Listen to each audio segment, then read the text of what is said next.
Je vous salue Marie. Seigneur est avec vous. Vous êtes bénie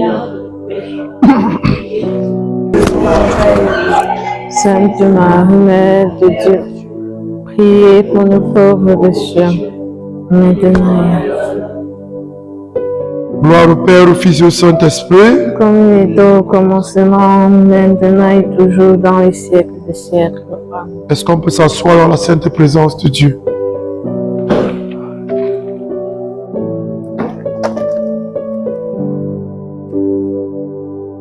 Ce soir, nous allons parler d'un autre héros de Dieu, le prophète Élie, appelé dans les Écritures Élie le Tishbite. Dis à quelqu'un, Élie le Tishbite. Élie le Tishbite. Élie a vécu en Samarie au temps du règne du roi Akab, qui avait pour épouse Jézabel. Élie est un habitant de Galate, plus précisément dans la région de Tishbé. C'est pourquoi on l'appelle Élie le Tishbite. L'Écriture ne nous donne pas la date de sa naissance, ni sa généalogie.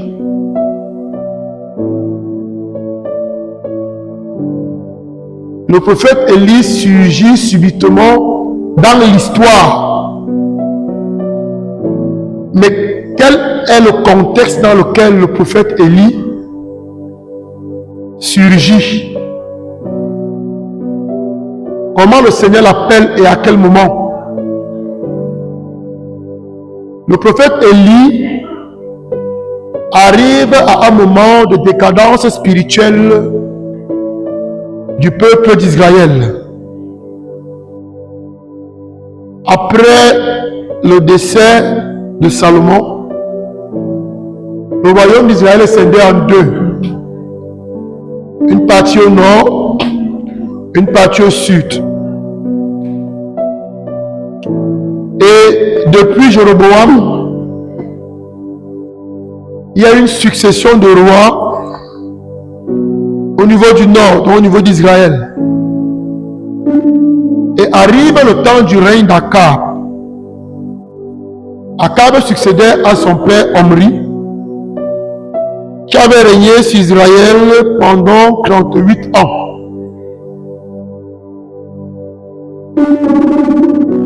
Et Akab avait fait pire que tous les rois qui l'ont précédé. Quand on dit qu'il a fait pire, qu'est-ce qu'il a fait concrètement? Il a non seulement adoré le dieu Baal des Sidoniens, il lui a construit un temple et il lui a bâti un autel. Et il a poussé les enfants d'Israël à s'égarer et à se tourner vers Baal. On dit qu'il a fait pire que tous ses prédécesseurs. Sinon, sa mère s'est prosternée devant Baal, mais il lui a construit un temple et créé un autel. On dit qu'il a encore fait beaucoup d'autres offenses qui ont hérité Dieu. Alors, le Seigneur a suscité le prophète Élie, le Tishbite, un habitant de Galate. Et Élie arrive devant Akab et lui dit, par Yahvé vivant, le Dieu d'Israël que je sers, il n'y aura cette année ni rosée ni pluie, sauf à mon commandement. Face aux atrocités de Akab, le Seigneur décide de faire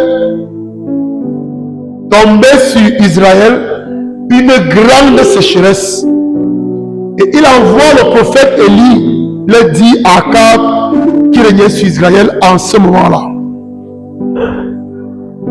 Et une fois que le prophète Élie avait dit ces paroles à Akab, Le prophète Élie s'en va au torrent de Kérit sur ordre du Seigneur.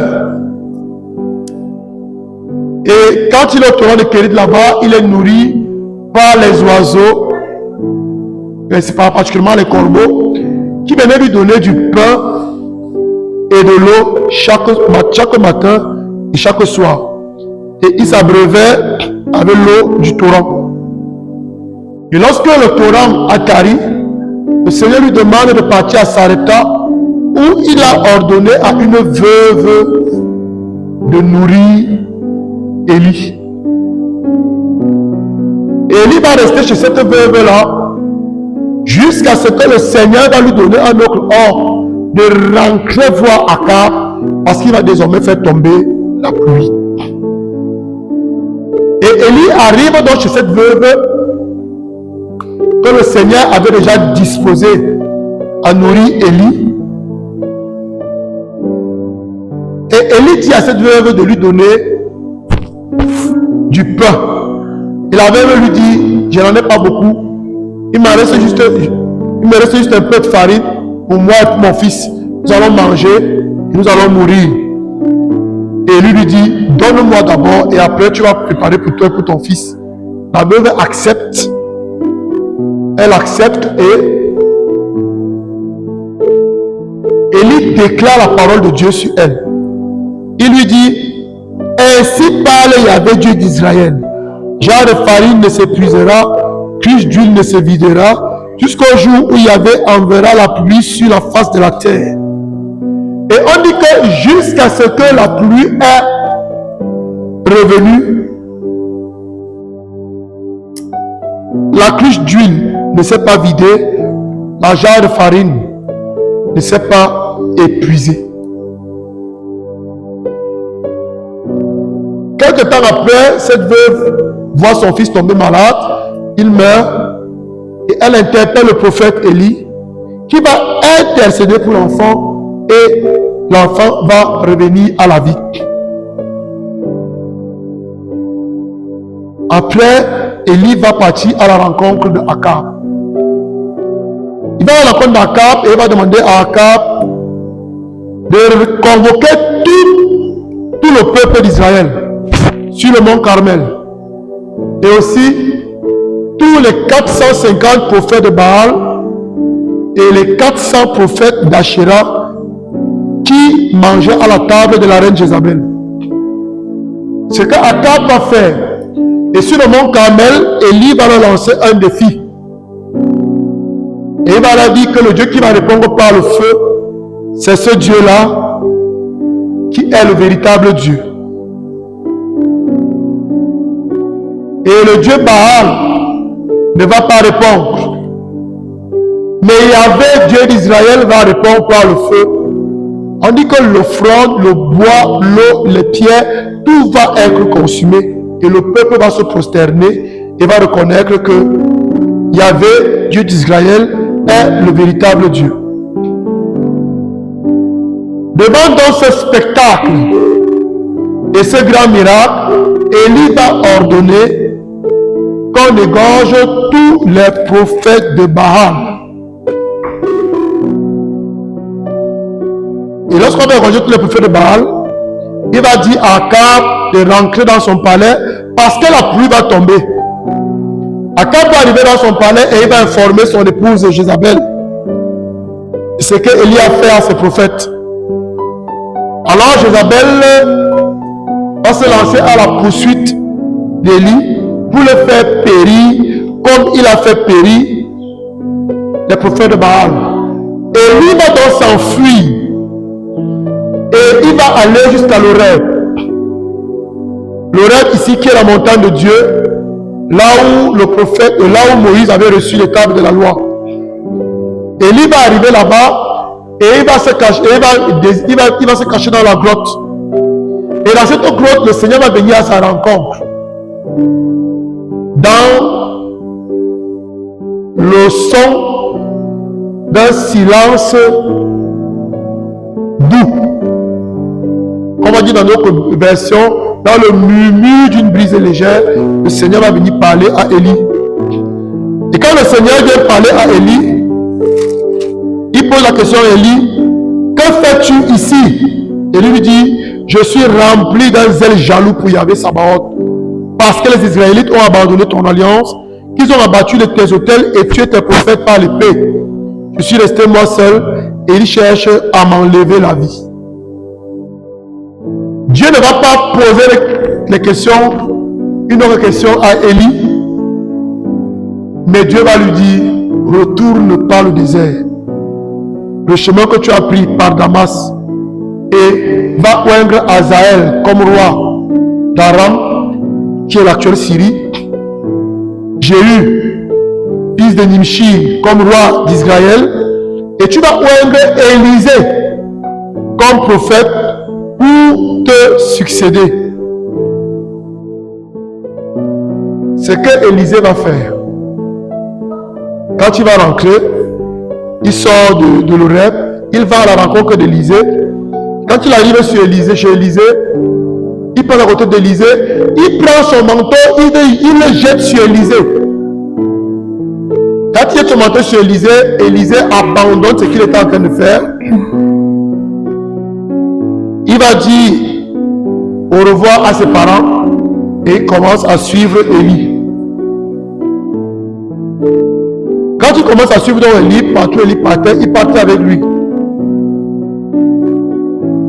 Et il se passe une scène quelques temps plus tard. Il y a un habitant de Israël, la ville où se trouvait le palais d'Akab, nommé Naboth, qui avait un champ. Et le roi Akab lui demande son champ au prix d'une somme d'argent. Ou s'il ne veut pas de l'argent, il lui donne un autre champ bien mieux que ce qu'il avait. Mais Naboth lui dit qu'il ne peut pas lui donner l'héritage de ses parents. Akab va en colère. Il est Christ. Il entre chez lui, dans son palais. Et sa femme Jézabel constate qu'il est Christ. Elle lui dit, je vais te donner le champ de Naboth. Elle va monter un coup contre Naboth. Naboth va être lapidé. Il va mourir. Et son mari Akab va prendre possession du champ de Naboth. Et le Seigneur va adresser une parole au prophète Élie. Lève-toi et descends à la rencontre d'Akab, roi d'Israël, à Samarie. Donc voici qui est dans la ville de Naboth, où il est descendu pour se l'approprier. Tu lui diras ceci, ainsi parle Yahvé, tu as assassiné, et de plus tu as usurpé. Tu lui diras, ainsi parle Yahvé, à l'endroit même où les chiens ont lappé le sang de Naboth, les chiens lapperont ton sang à toi aussi. Il lui dit que comme tu as fait pour Naboth, ce qui va se passer pour toi. Akab se repent. Le Seigneur dit, ok, comme tu t'es repenti, je ne vais pas le faire de ton vivant, mais je vais le faire pour ton fils. Elle va te succéder. Mais quelques temps après, Akab va aller dans une guerre. Mais avant d'aller dans cette guerre-là, il va demander au prophète de lui dire s'il doit monter pour affronter cette armée. Et Dieu va envoyer un esprit de mensonge sur les prophètes qui vont lui dire que oui, vas-y, le Seigneur t'a livré. Et il va partir et il va se faire tuer. Et justement, quand il va se faire tuer, les chiens vont lapper son sang, comme ce qui s'était passé avec Naboth.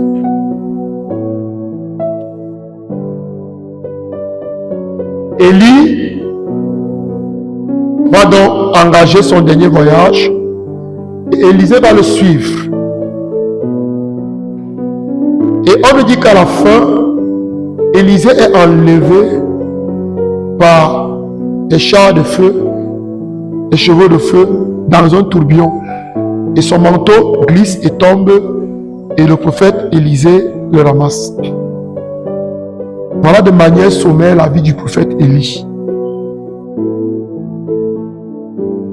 J'ai voulu premièrement nous raconter l'histoire d'Élie du début jusqu'à la fin. Pour qu'on voit comment il a vécu. Mais quelles sont les leçons que nous pouvons tirer de l'histoire du prophète Élie? Dis à quelqu'un 10 leçons. 10 leçons. On ne vous entend pas. Hein? 10 leçons. Voilà. On peut tirer 10 leçons de la vie du prophète Élie. La première leçon, c'est que à chaque fois qu'on est dans un moment de trouble, à chaque fois qu'on est dans un temps de décadence spirituelle, Dieu suscite toujours une personne pour une mission particulière. On va écouter 1 Roi 16, les versets 30 à 33. Écoutons. Akab, fils d'Omri, fit ce qui déplaît à Yahvé et fit pire que tous ses dévanciers. Akab a fait ce qui ne plaisait pas à Dieu. Il a fait pire que tous ceux qui lui ont précédé. La moindre chose fut qu'il imita les péchés de Jéroboam, fils de Nébat. Il prit pour femme Jézabel, fils d'Itoboa-Baal, roi des Sidoniens, et se mit à servir Baal et à se prosterner devant lui. Il s'est mis à servir Baal et à se prosterner devant lui.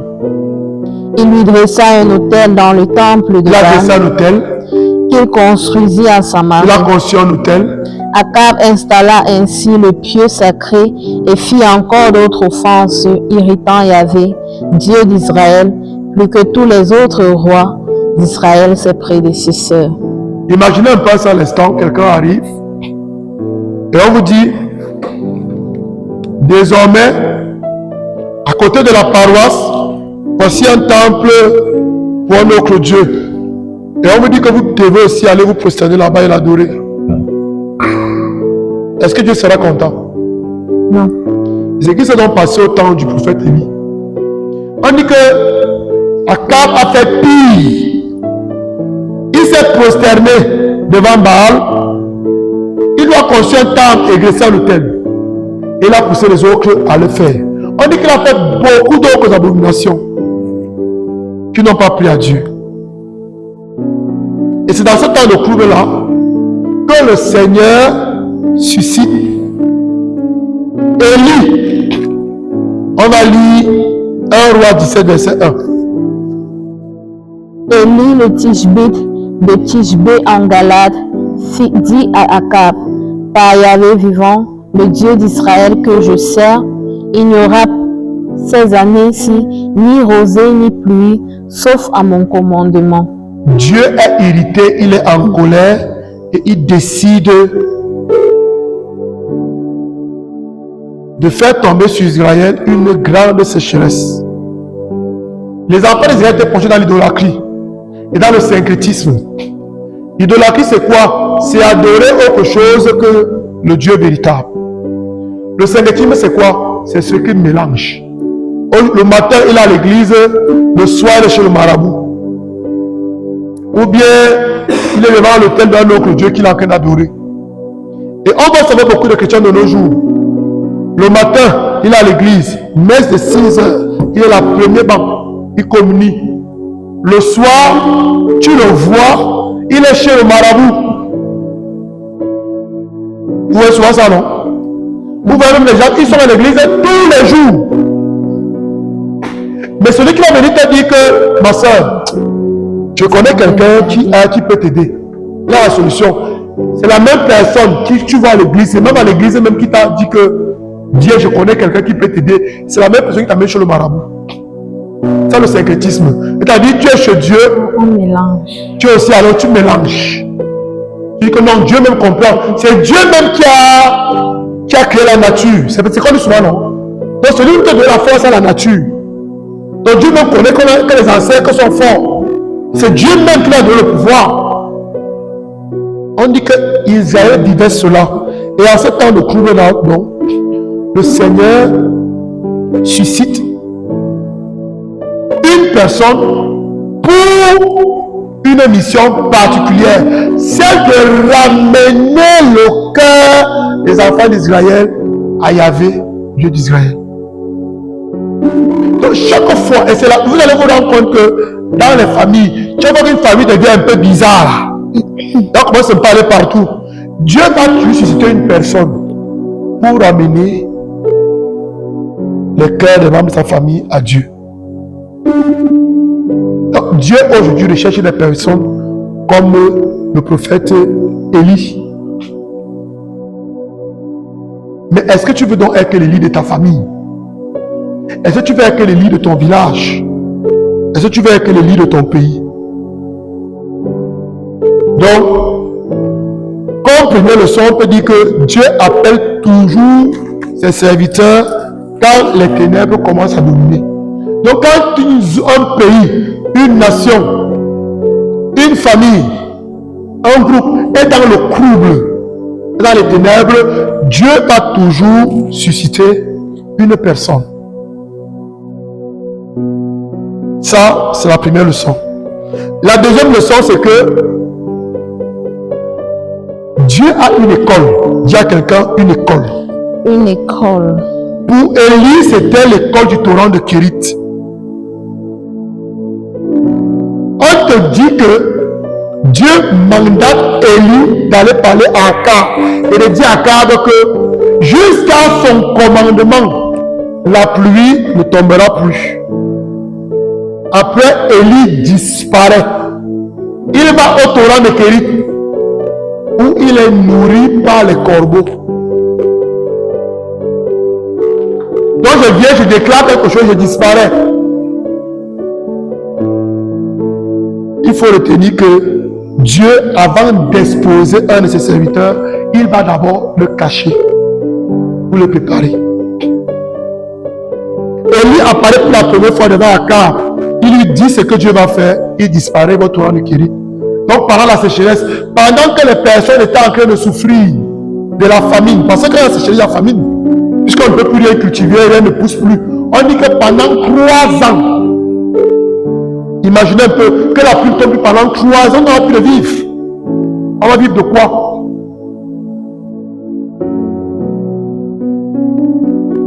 Donc, Dieu prend son serviteur, il le met dans un refuge où il le nourrit tous les jours.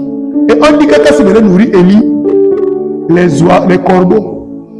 Donc le matin, on lui apporte le pain et la viande. Le soir, on lui apporte le pain et la viande. Et il boit l'eau du torrent. Dieu a nourri son serviteur.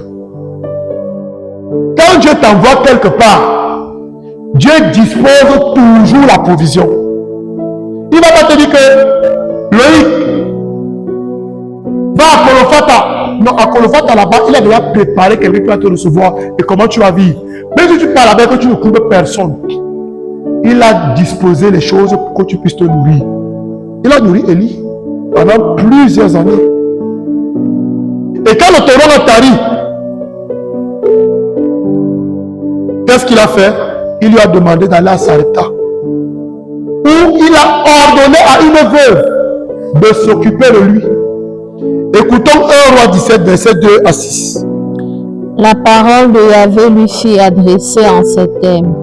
Va-t'en d'ici, dirige-toi vers l'Orient et cache-toi au torrent de Kérit, qui est à l'est du Jourdain. Tu boiras au torrent et j'ordonne au corbeau de te donner à manger là-bas.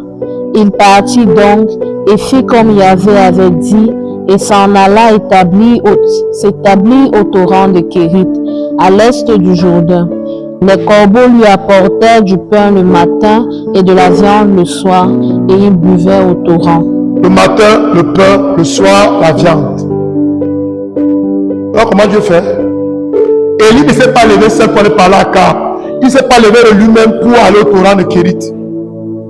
C'est Dieu qui lui dit, va, voici ce que tu vas trouver là-bas. Voilà comment je vais m'occuper de toi.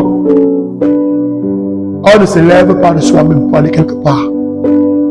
C'est Dieu qui doit t'envoyer. Si tu dis que Dieu t'a envoyé quelque part, qu'est-ce que Dieu t'a dit? S'il te dit que tu ne pars pas, Dieu ne te dit pas que pars, tu ne pars pas. Élie écoute la parole de Dieu et il obéit. Donc, avant que Dieu ne fasse agir Élie publiquement, Dieu l'a formé dans le secret. Troisième leçon, la foi déclenche la providence. Dis à quelqu'un, la foi déclenche la providence. La foi déclenche la providence.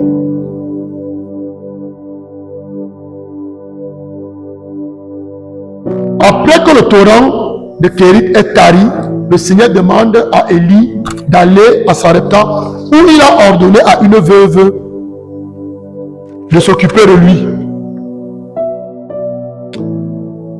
Mais la veuve ne connaît pas Élie. C'est qu'elle ne suffit que pour elle et pour son enfant. Mais Élie vient lui dire que ce que tu as fait pour toi, pour ton enfant là, donne-moi d'abord. Et après, va faire pour ton fils et pour toi. Écoutons ce qu'elle dit à Élie au verset 12. Elle répondit, par Yahvé vivant ton Dieu, je n'ai pas de pain cuit, je n'ai qu'une poignée de farine et une jarre et un peu d'huile dans une cruche. Je suis à ramasser 2 bouts de bois, je vais préparer cela pour moi et mon fils, nous mangerons et nous mourrons. Oui, mais Élie lui dit, ne crains rien, va faire comme tu dis, seulement prépare d'abord une petite galette que tu m'apporteras. Tu en feras ensuite pour toi et ton fils. Car ainsi parle Yahvé, Dieu d'Israël. Le jarre de farine ne s'épuisera pas, cruche d'huile ne se videra, jusqu'au jour où Yahvé enverra la pluie sur la face de la terre. Elle alla et fit comme avait dit Élie. Elle part et fait comme Élie lui a dit. Oui, tu vas faire comme tu as prévu pour toi et ton fils. Mais avant, fais d'abord pour moi. Qui peut faire ça? C'est-à-dire, tu as ta dernière réserve pour toi et pour tes enfants. Quelqu'un vient, il dit, ok, je n'ai pas de problème avec ça. Mais, c'est-moi d'abord.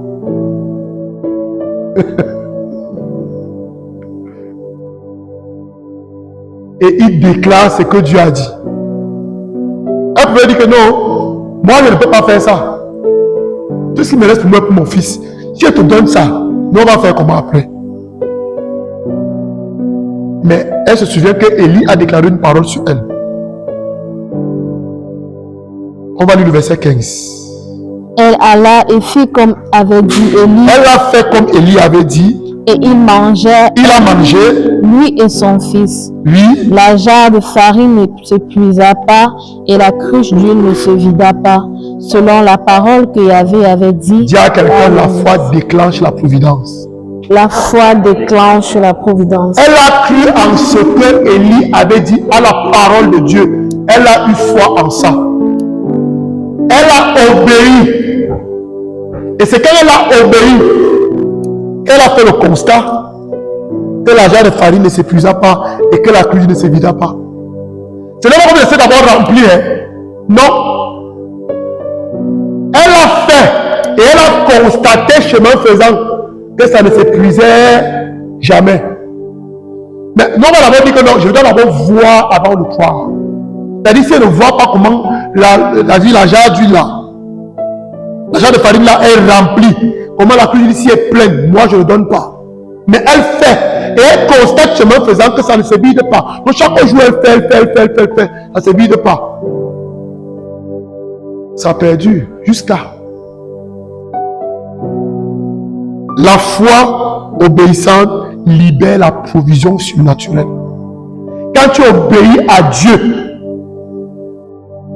ça va libérer le surnaturel dans ta vie. Je peux prendre un autre exemple. La Vierge Marie croit la parole de l'ange. Qu'est-ce qui s'est passé? Le Fils de Dieu s'est fait. Autre exemple.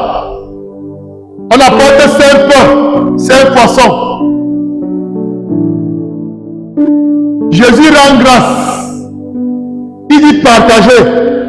Et il dit partager, c'était le panier. C'était les 5 pains et les 5 poissons là. Mais c'est en partageant qu'on se rend compte que ça définit la foi obéissante libère le surnaturel. Quand Dieu te dit fais, fais.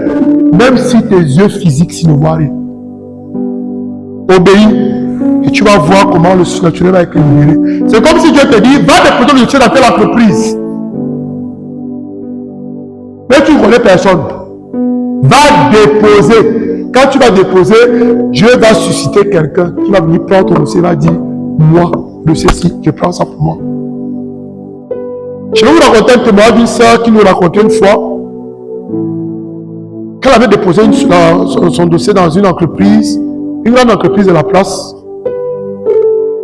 elle dit qu'elle a déposé son dossier, une dame au cadre là-bas avait pris sur elle, elle lui a dit, moi elle prend ton dossier, tu vas être écouté dans cette entreprise ici. Elle ne la connaissait pas. Il n'était même pas parenté. La femme a pris son dossier. Et quand la sœur a été recrutée, la femme a démissionné. Elle est partie. Elle avait dit, moi je vais te faire recruter ici. Et elle a fait recruter. Et c'est une entreprise où si tu n'es pas recommandé, tu ne peux pas être recruté. Donc quand Dieu te dit fais, fais, ne te pose pas beaucoup de questions, mais fais ce que Dieu demande de faire. La quatrième leçon qu'il faut retenir ici, c'est que l'intercession a une grande puissance. Le fils de la veuve décède. Il tombe malade et il décède. Ça veut dire qu'on l'a vu être malade, on a vu la maladie s'aggraver, et il était là. Et il finit par mourir.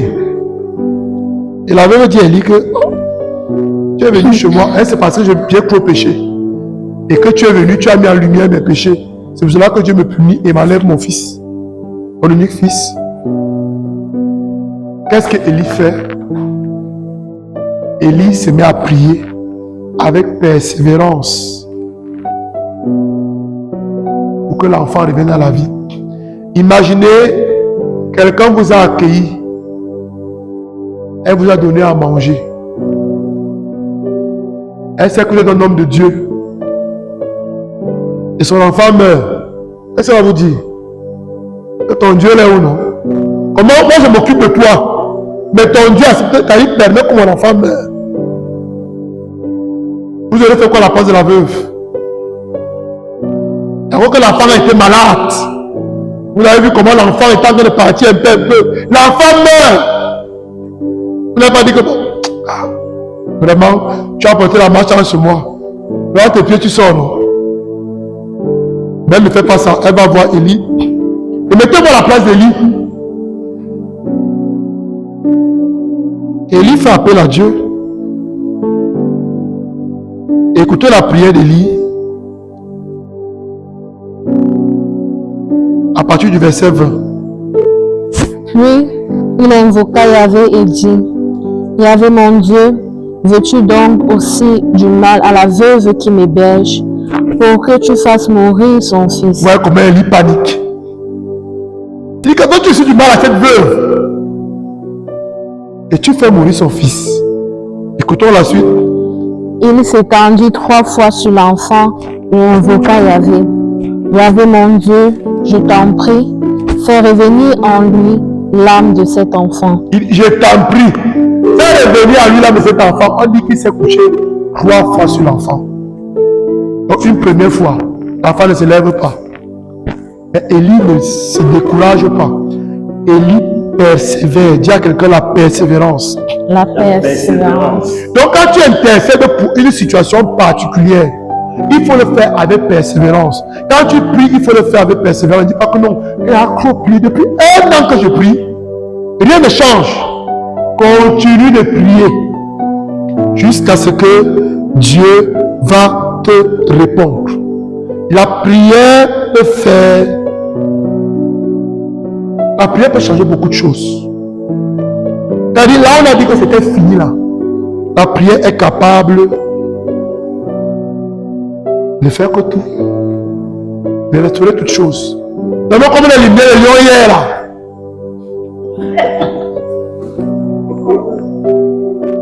père là comme ça, il dit que non, le maman a triché. On s'est rendu compte qu'il y avait 3 joueurs qui étaient de poubelle qui ne devaient pas être là. Donc le Maroc est éliminé de sa propre cadre. Et comme le Maroc a triché contre le Cameroun est qualifié pour le demi-finale. Est-ce que Dieu n'est pas capable de le faire? Il est capable. Je vous raconte une histoire. Il y a un film, Facing the Giants. Qui a vu ce film?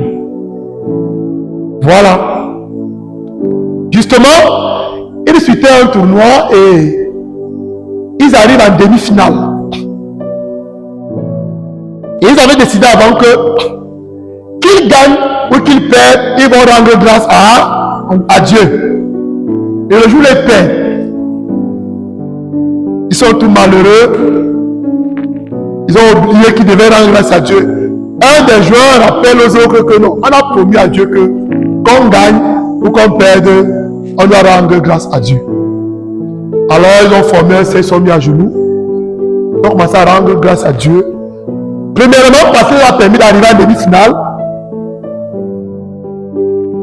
Et aussi pour le match qu'ils ont joué. Dès qu'ils ont fini la prière, quand ils se sont levés, les organisateurs du tournoi viennent les voir et leur disent que vous êtes qualifiés pour la finale. On s'est rendu compte que l'équipe qui vous a éliminé avait triché, ils ont fait jouer un joueur qui ne devait pas être là. Mais comment tout a changé? Ils avaient perdu le match, hein? Comme le Cameroun a perdu hier contre le Maroc.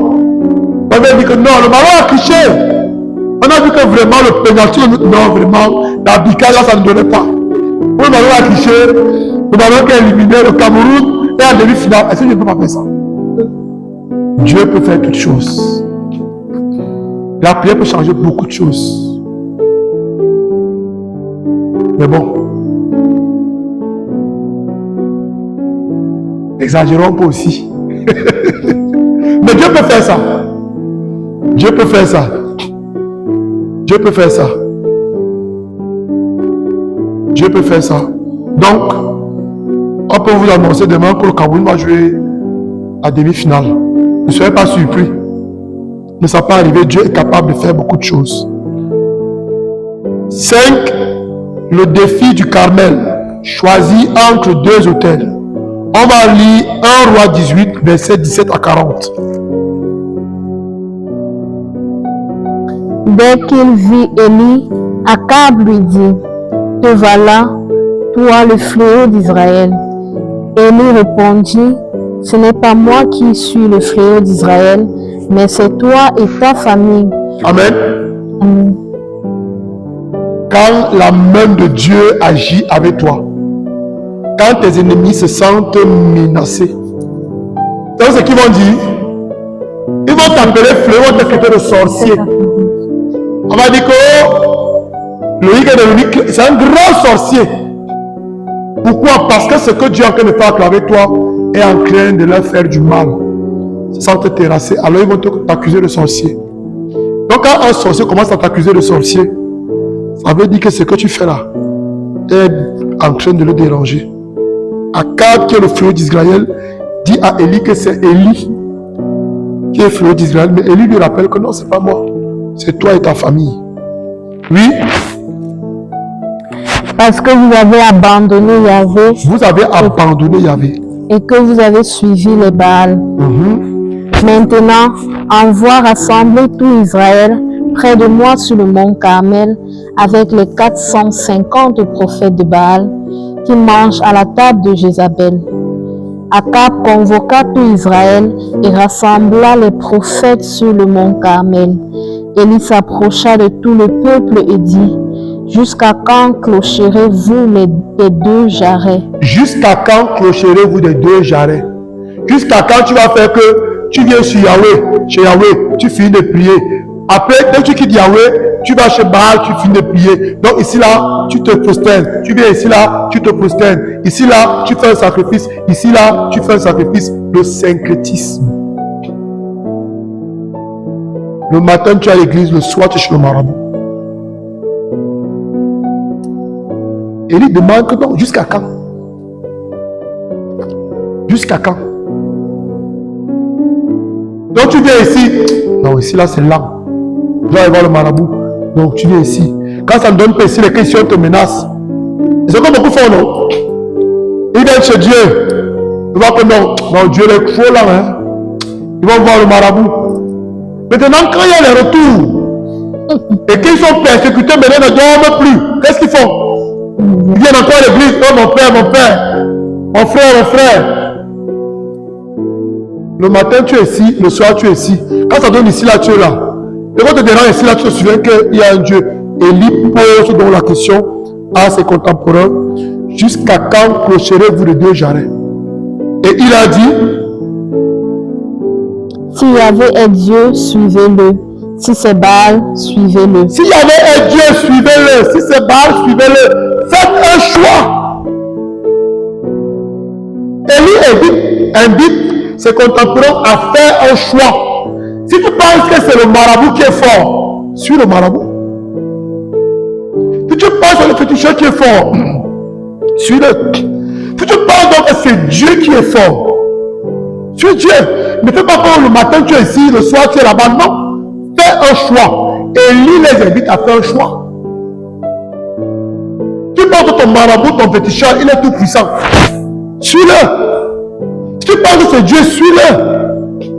Aujourd'hui, on voit les milices, ils vont partout dans les maisons bizarres, les quartiers bizarres, les villages bizarres, parce qu'ils veulent que maintenir le gouvernement.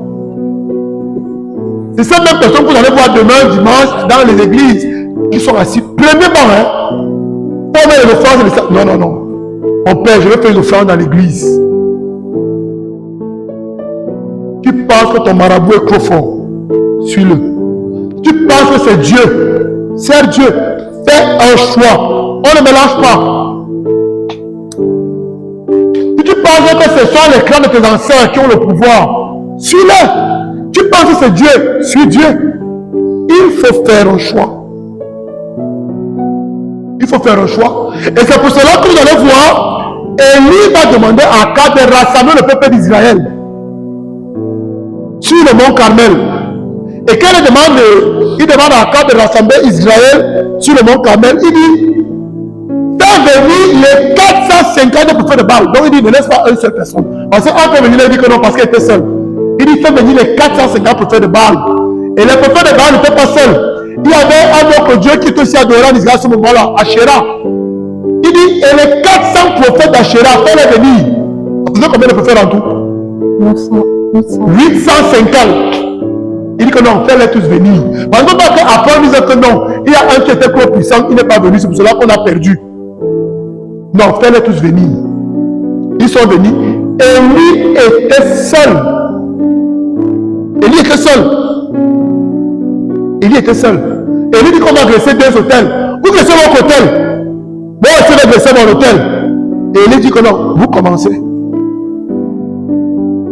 Et ils ont commencé. Ils ont évoqué le Dieu fatigué. Aïe, aïe, aïe. On va lire le verset 26. Ils prirent le taureau et le préparèrent, et ils invoquèrent le nom de Baal, depuis le matin jusqu'à midi, en disant, ô Baal, réponds-nous. Mais il n'y eut ni voix ni réponse, et ils dansaient en pliant le genou devant l'autel qu'ils avaient fait. À midi, Élie se moqua d'eux et dit, criez plus fort, car c'est un Dieu.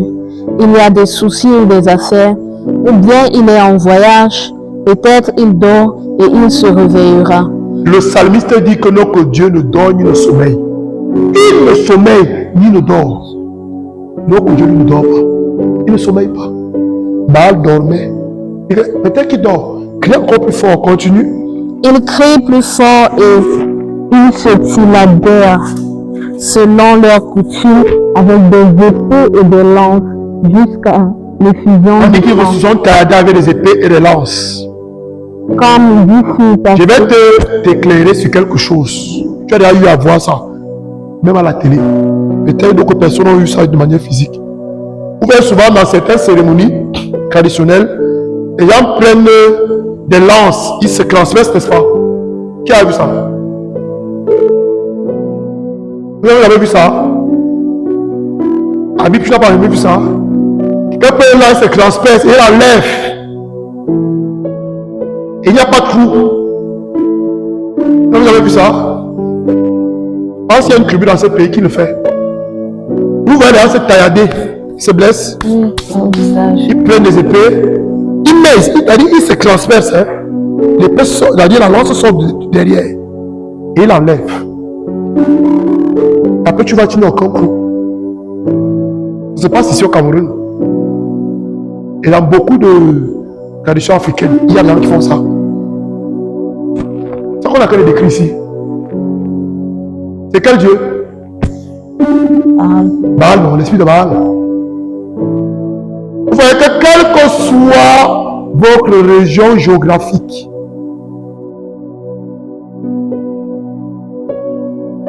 la plupart de ces esprits démoniaques qu'on décrit ici sont là, mais ils vont apparaître sur cette forme. Ici, vous voyez Baal. Mais ailleurs, on vous dit que non, ce sont nos coutumes, ce sont les initiés. Mais ils servent qui? Quelle divinité qui servent? C'est Baal. Je pense qu'il y a des tribus au nord qui le font. Hein? Ça ne blesse pas. Donc, même, c'est-à-dire, il prend la lance. Il se transperce. Ça saute de l'autre côté, tout le monde voit. Et il enlève. Il n'y a pas de blessure. Il marche avec une lance qui doit transpercer le ventre. C'est de l'autre côté. Si vous n'avez pas encore vu ça, on t'a pas seulement à la télé.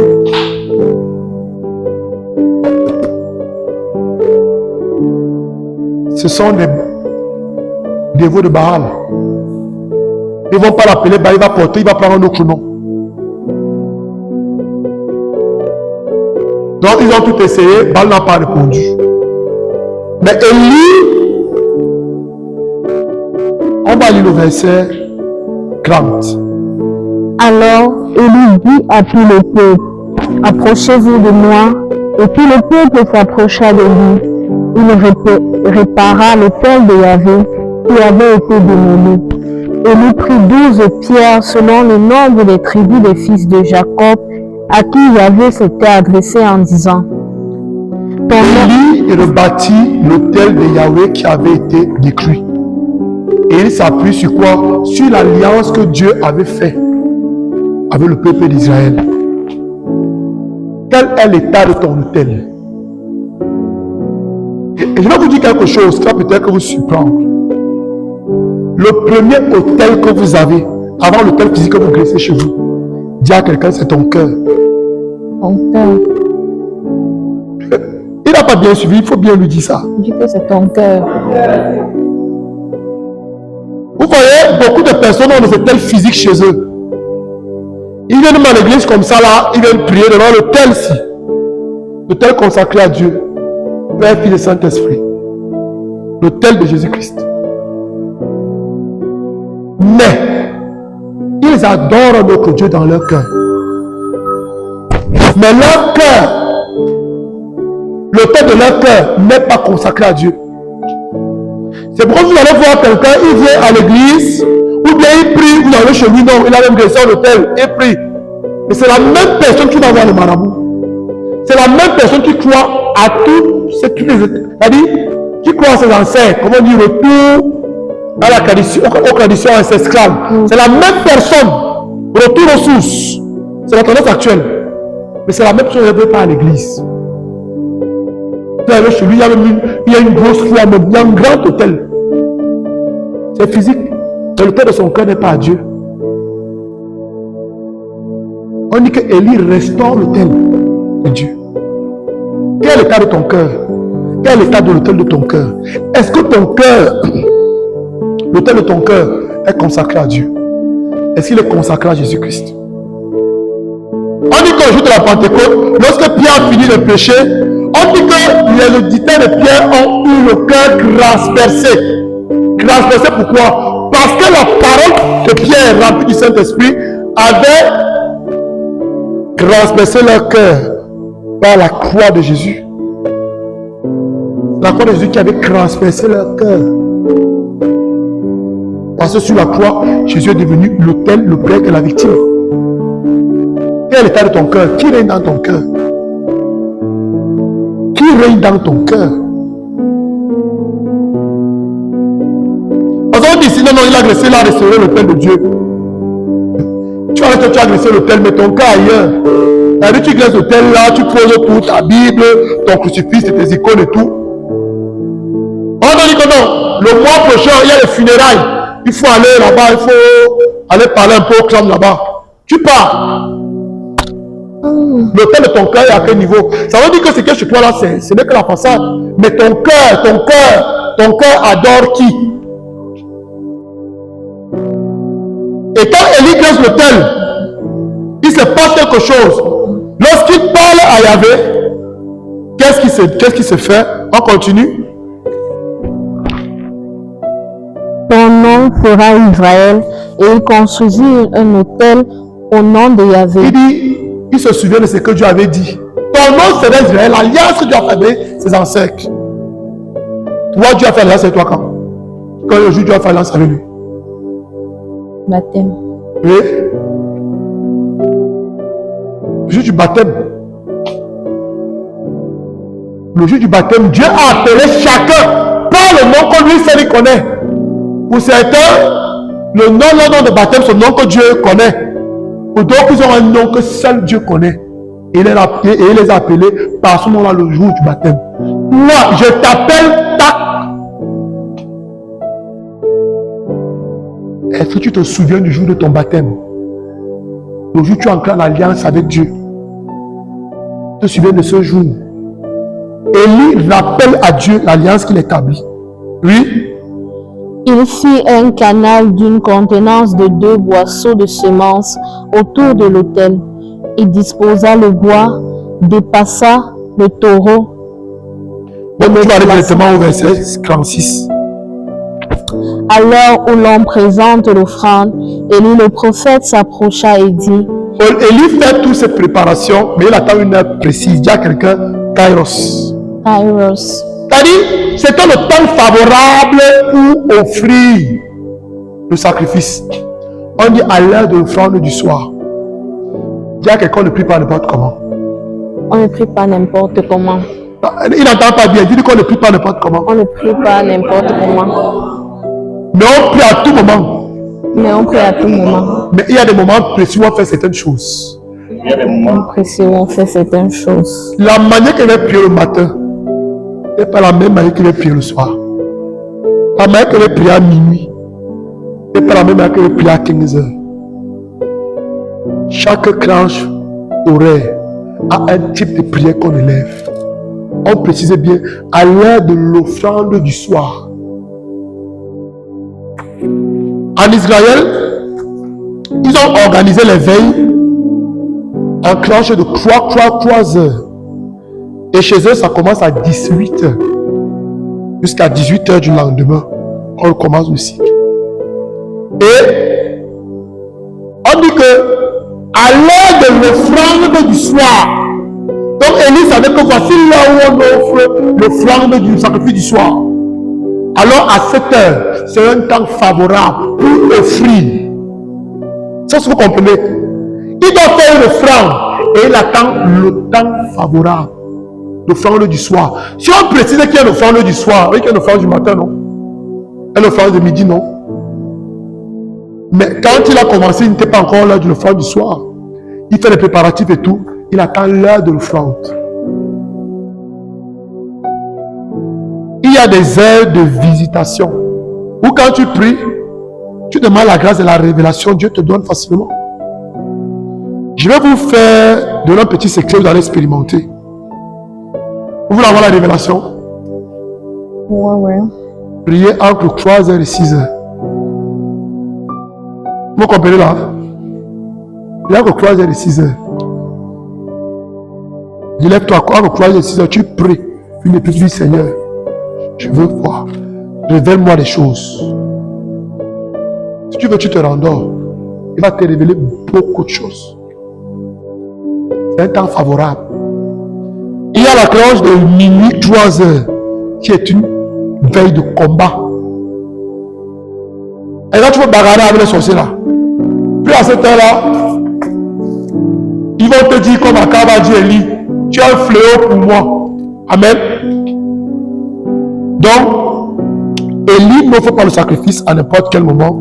Il offre à une horaire stratégique, l'heure du refrain du soir. La leçon donc on peut tirer, c'est que le feu de Dieu tombe là où l'autel est préparé et le cœur aligné sur Dieu. Là où le cœur est préparé et le cœur aligné sur Dieu. Quel est l'état de l'autel de ton cœur? Si l'autel de ton cœur n'est pas Dieu, il faut détruire l'autel de Baal qui est dans ton cœur et te tourner vers Dieu.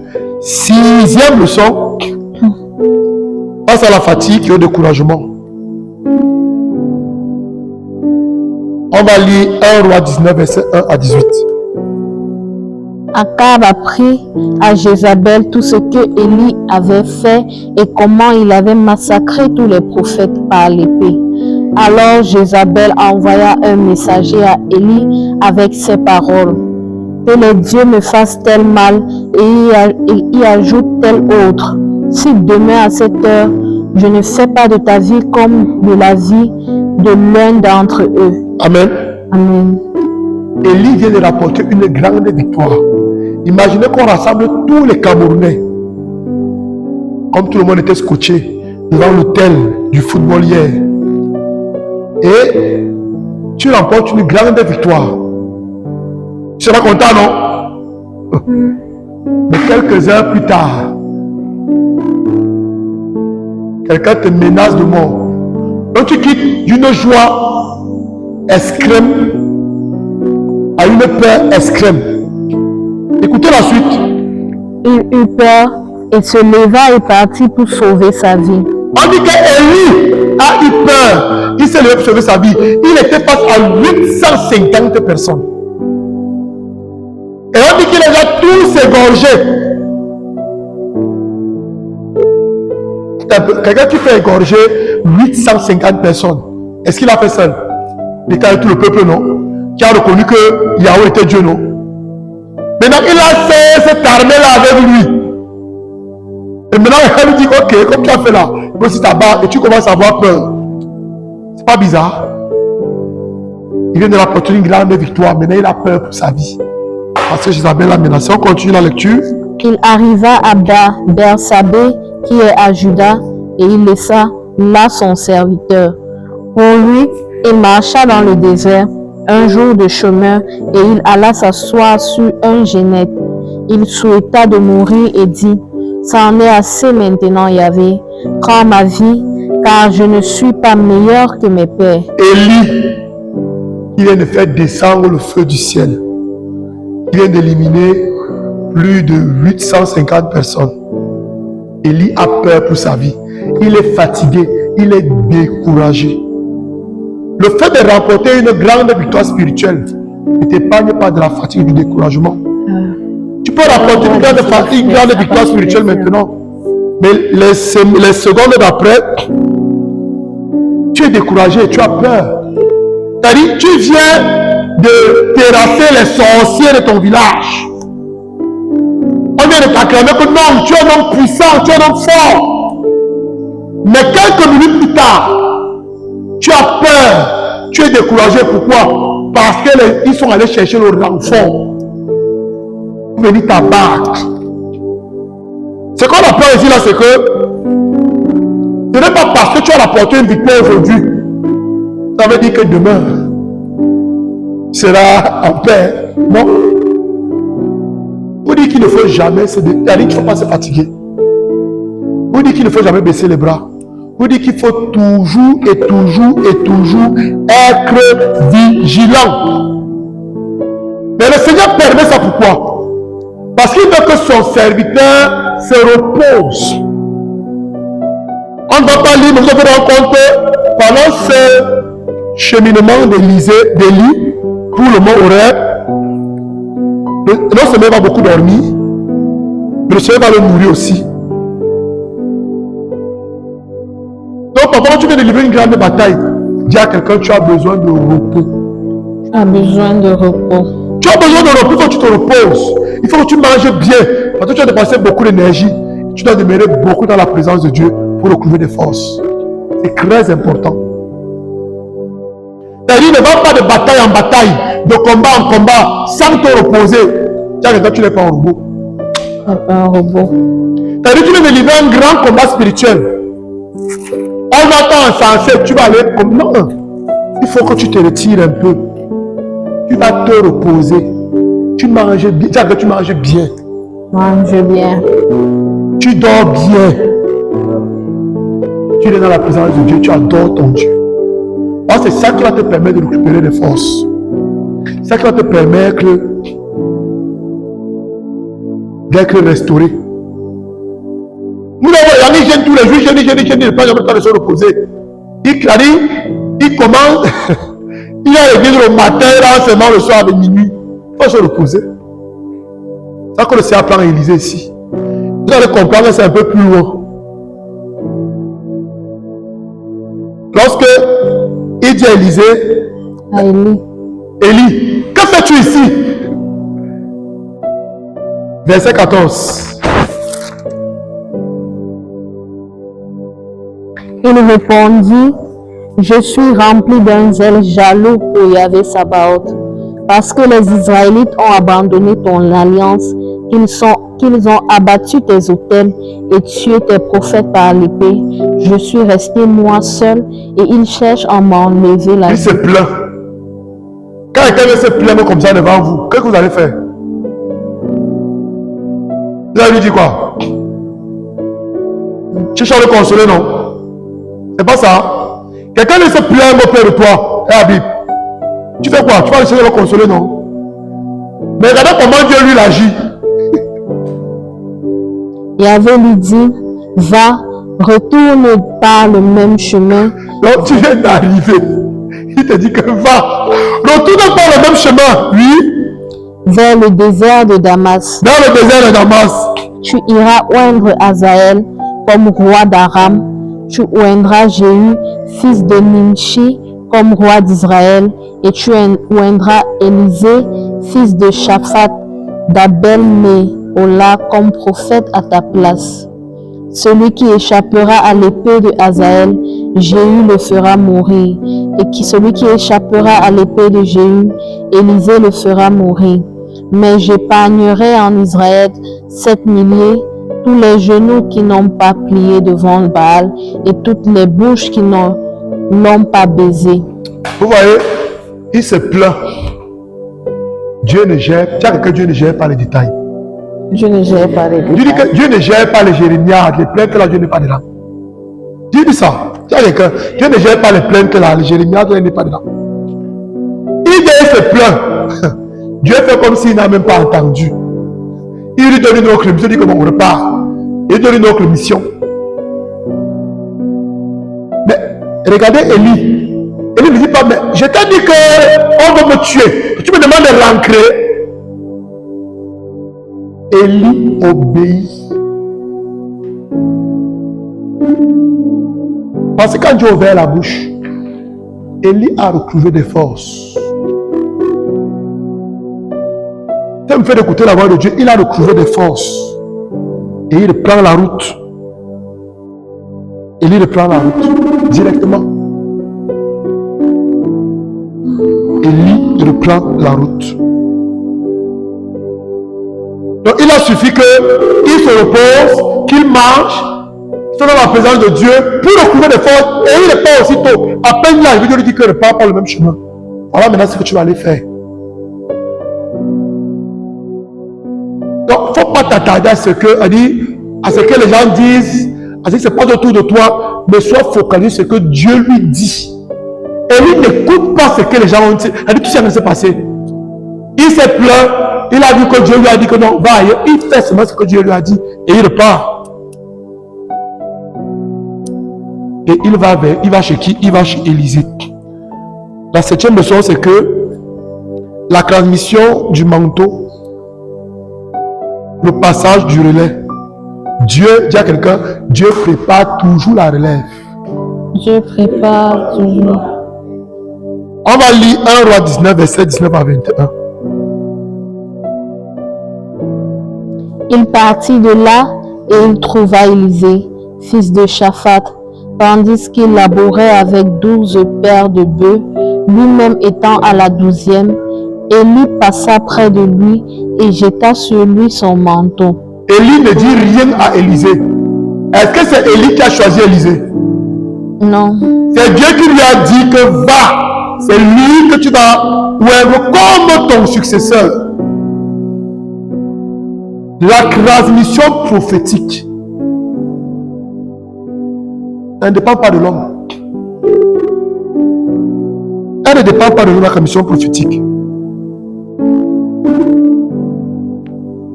La transmission prophétique ne dépend pas de l'homme.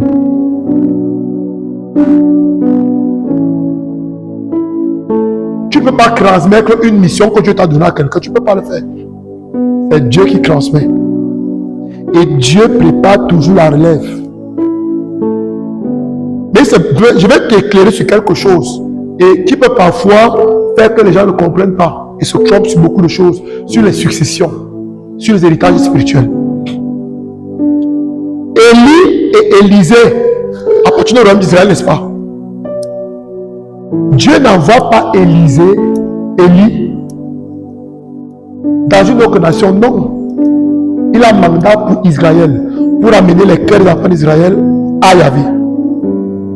Son successeur est aussi quelqu'un qui appartient au royaume d'Israël. Et son successeur est celui qui va continuer sa mission.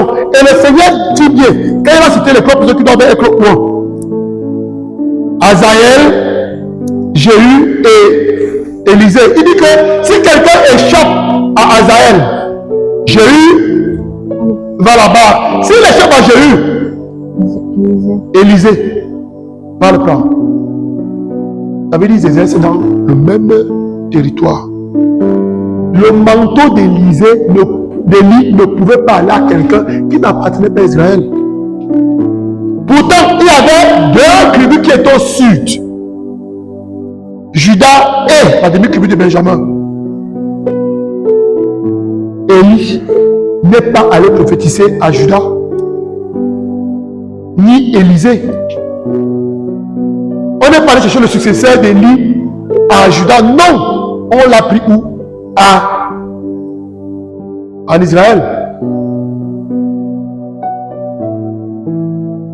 Le manteau n'ira pas ailleurs. Et je vais vous prendre un autre cas, un autre exemple. Saül et David. Qui a choisi Saül? C'est Dieu, non? Il envoie Samuel choisir Saül. Quand Saül décide de sortir des voies de Dieu, comme Dieu avait déjà décidé de donner un roi à Israël, qui a préparé la succession de Saül? C'est Dieu lui-même, non? Il a dit, ok, va chez Jessé. Il y a un enfant là-bas qui s'appelle David. C'est lui que tu vas choisir. Tu vas le faire comme roi. Mais quand Samuel ou David, est-ce que Saül sait d'être roi? Il est ce roi, non?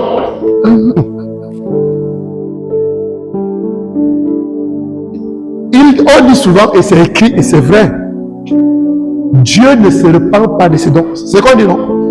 C'est qui écrit, non? Mais dis à quelqu'un qu'on peut perdre ce que Dieu nous a donné. on peut perdre ce que Dieu nous a donné.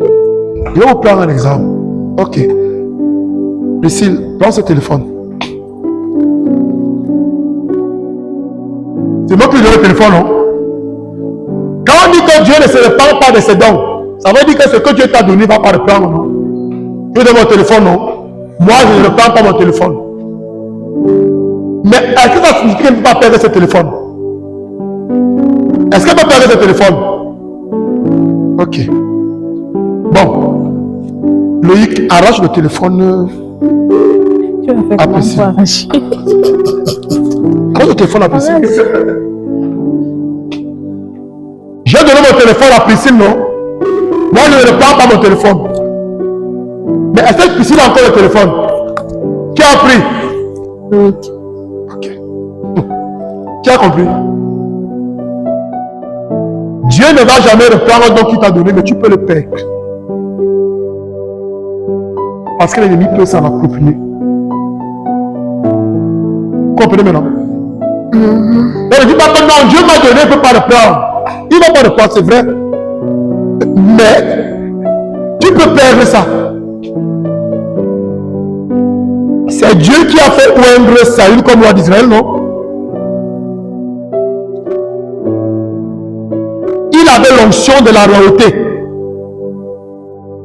C'est le même Dieu qui rejette Saül et qui oint David, non? L'onction royale était partie sur qui? Et le mandat de la royauté sur d'Israël, sur qui? Sur David, non? David. Mais Saül était toujours roi, non?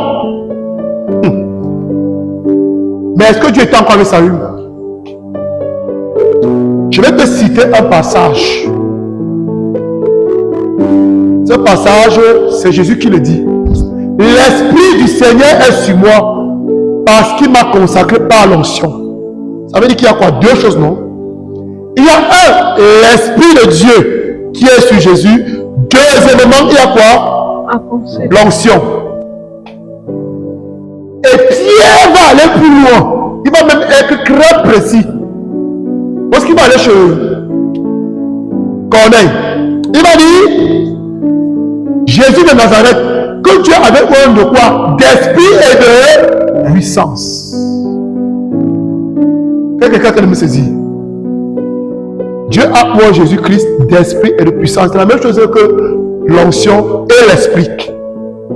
Jésus dit que l'esprit de Dieu est sur lui parce qu'il reçoit l'onction pour faire tac, tac, tac, tac.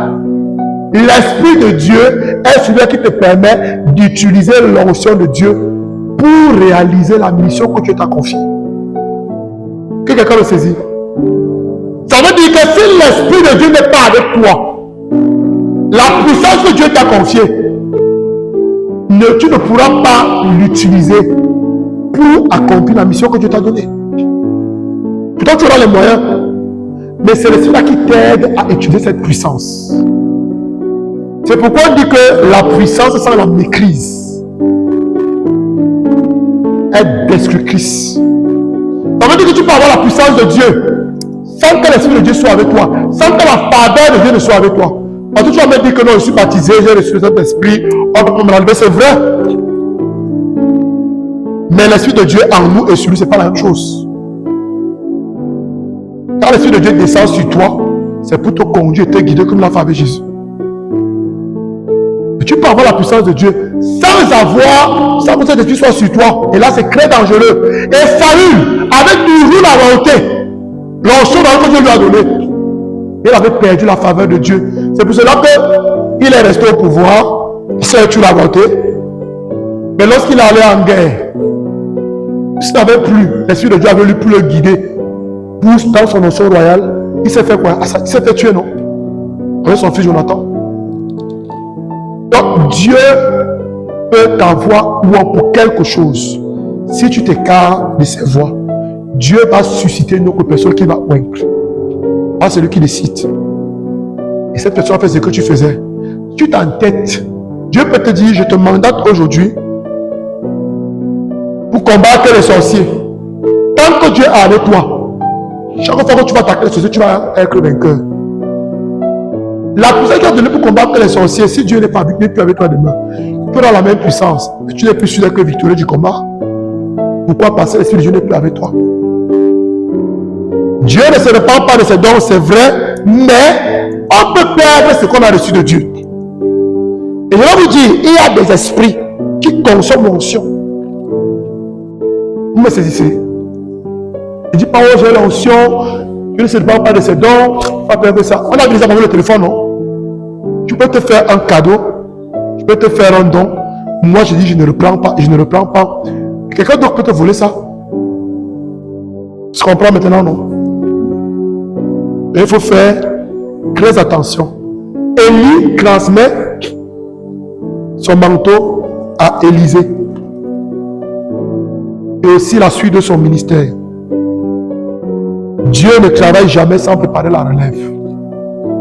Comme nous sommes ici à gérer, tu lui dis que ok, j'enlève le manteau que j'ai donné à telle personne. Il va donner ça à une autre personne qui est aussi ici. Pourquoi? Parce que ce manteau est pour servir ici. Si la personne est disponible, il va faire des arrangements. Quelqu'un va venir, va prendre ce manteau pour servir ici. Ça ne sera jamais pour aller servir ailleurs. Non. Parce qu'ailleurs, il y a un manteau pour servir là-bas. Comment ça se passe? Dieu t'a donné une mission d'évangéliste pour aller à l'échelle planétaire. Même si tu as un groupe de prière chez toi où tu pries, ton manteau n'ira pas dans son groupe s'il n'y a pas une personne aussi qui doit continuer la même mission à l'échelle planétaire. Non. C'est pas comme ça. Donc, c'est quelque chose qu'il faut comprendre. Dieu prépare toujours la relève. C'est lui qui décide qui va succéder. C'est lui qui décide qui prend le manteau, qui ne prend pas. C'est pas là qui dit que, oh, j'aime beaucoup Loïc prend le manteau. Non. On a vu avec Élisée. C'est Dieu qui a dit, va choisir Élisée. 7, on était à 7, 8. Le prophète de Dieu défend toujours la justice et la vérité.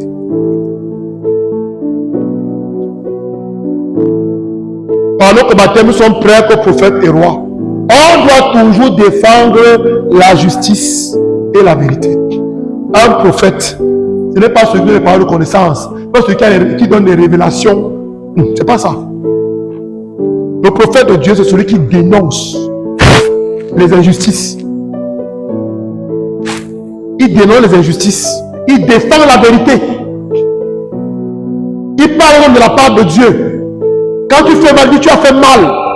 Quand tu fais bien, il t'encourage. Quand il y a un message pour le peuple, il donne.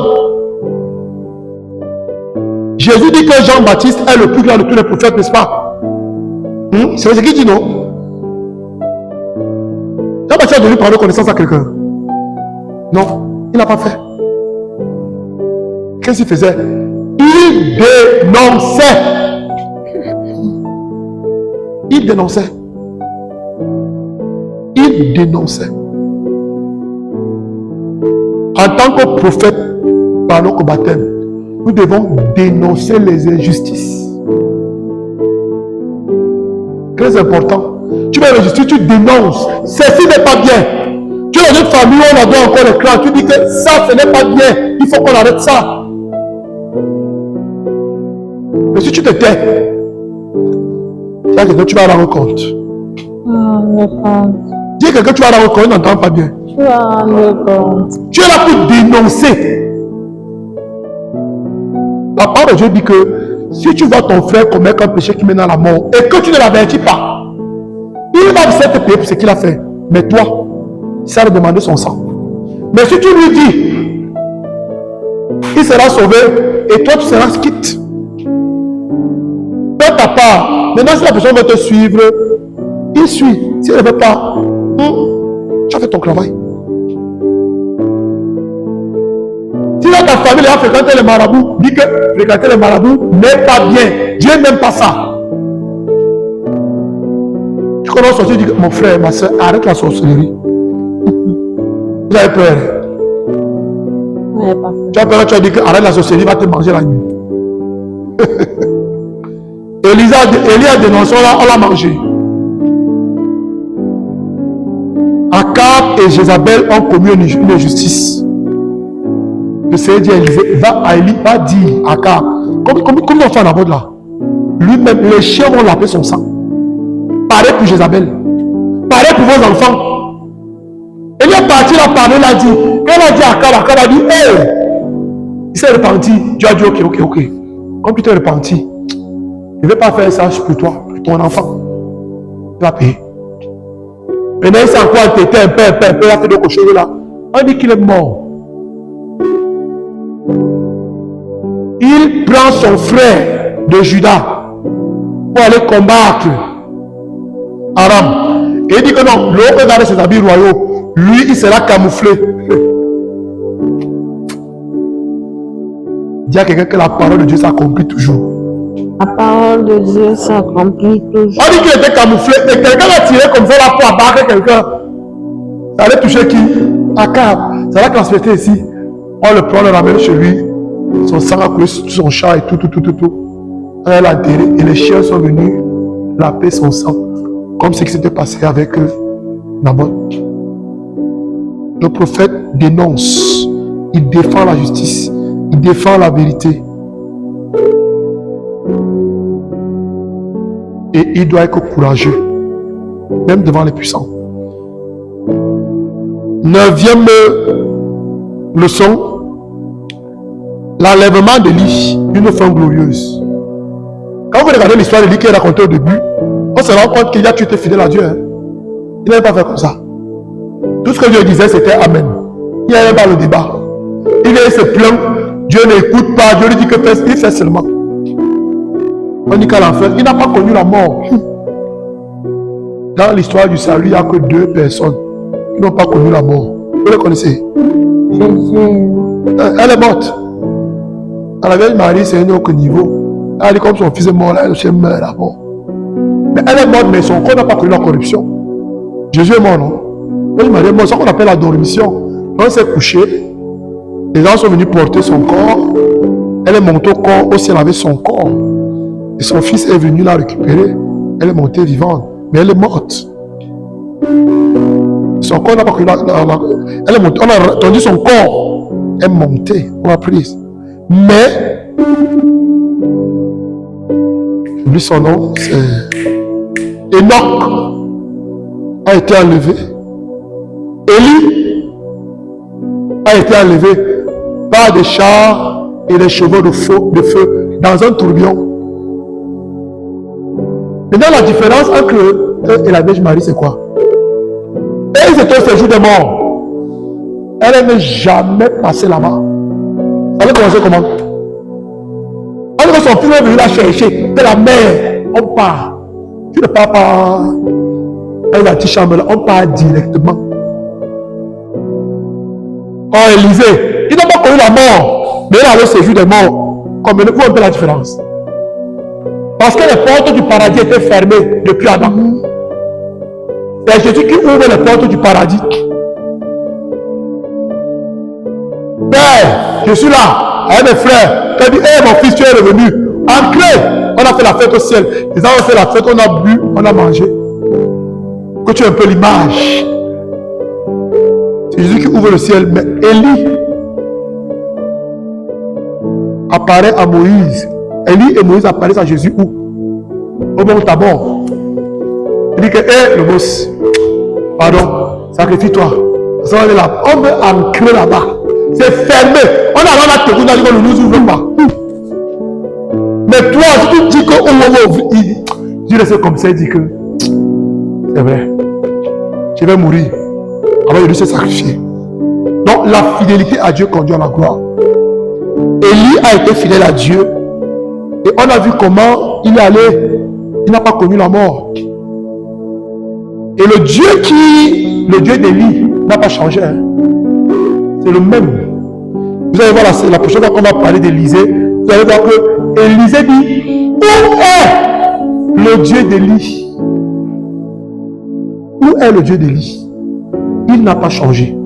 C'est que le Dieu d'Élie a fait pour lui. Il a fait la même chose pour Élisée. Il va faire la même chose pour toi.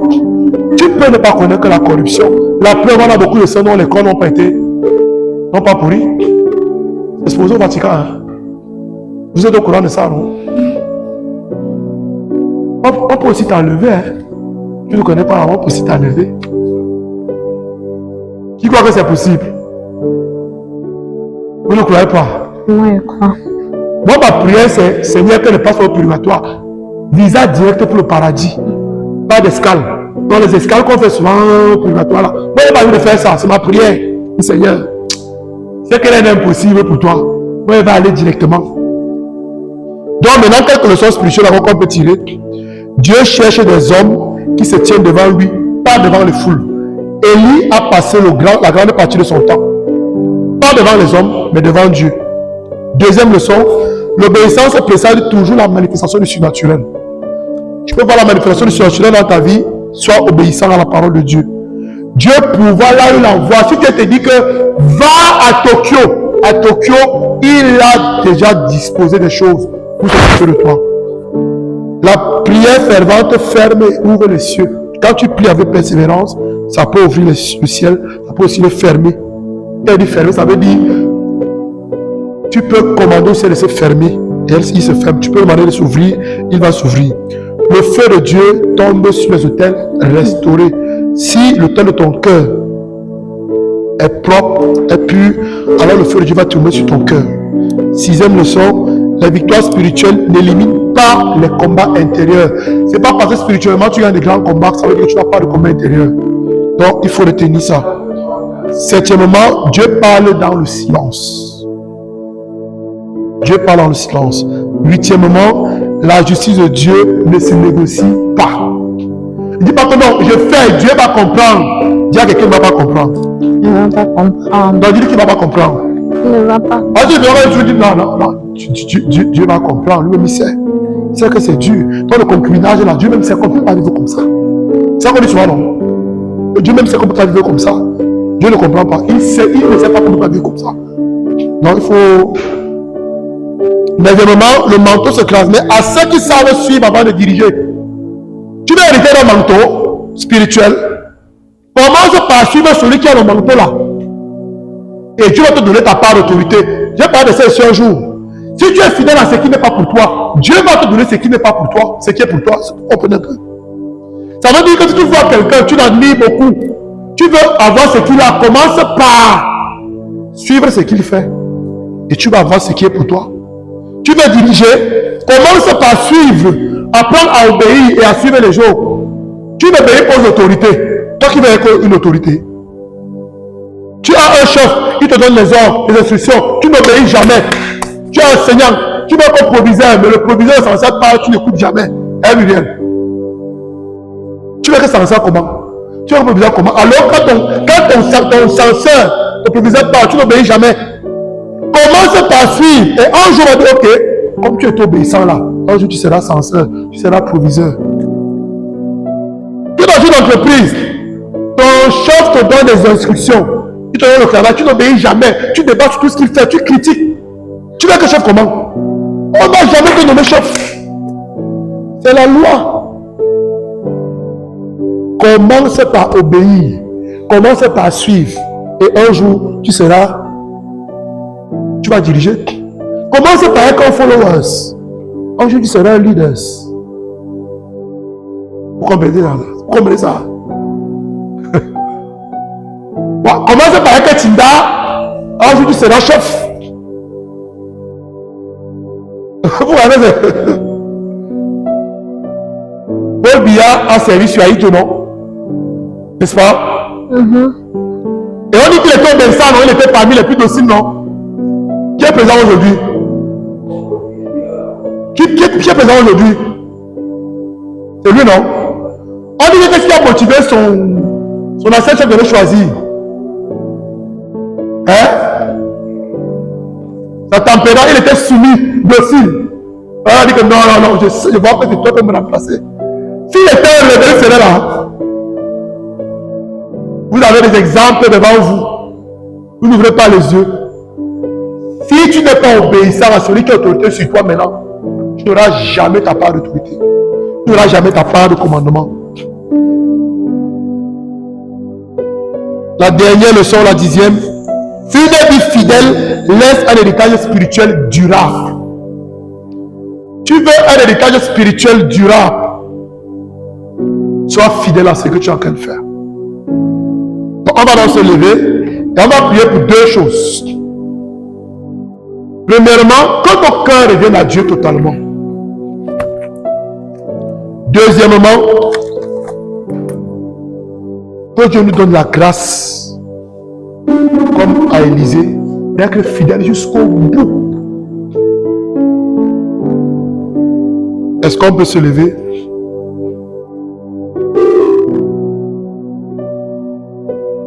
Juste une confession qu'on va faire, une déclaration. Maintenant, c'est à chacun, dans son intimité avec Dieu, qui va demander à Dieu cette grâce. Dieu peut te donner la grâce, mais si tu n'obéis pas, il n'y aura pas de manifestation.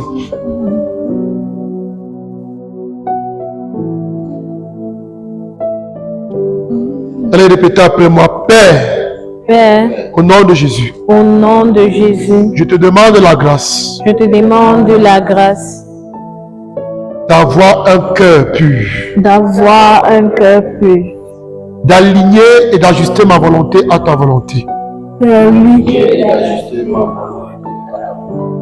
Seigneur, donne-moi un cœur Seigneur, donne-moi un cœur totalement consacré à toi. totalement consacré à toi.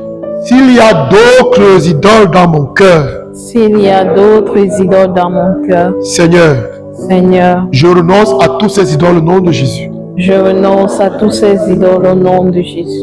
Donne-moi d'avoir un cœur totalement consacré à toi. Donne-moi d'avoir un cœur totalement consacré à toi. Et accorde-moi la grâce de la fidélité Et accorde-moi la grâce de la fidélité à ton service. à ton service. Accorde-moi la grâce de la fidélité Accorde-moi la grâce de la fidélité à ton service. à ton service. Accorde-moi la grâce de la fidélité Accorde-moi la grâce de la fidélité à ton service. à ton service. Au nom de Jésus-Christ, Amen. Au nom de Jésus-Christ. Amen. Est-ce qu'on peut acclamer pour le Seigneur?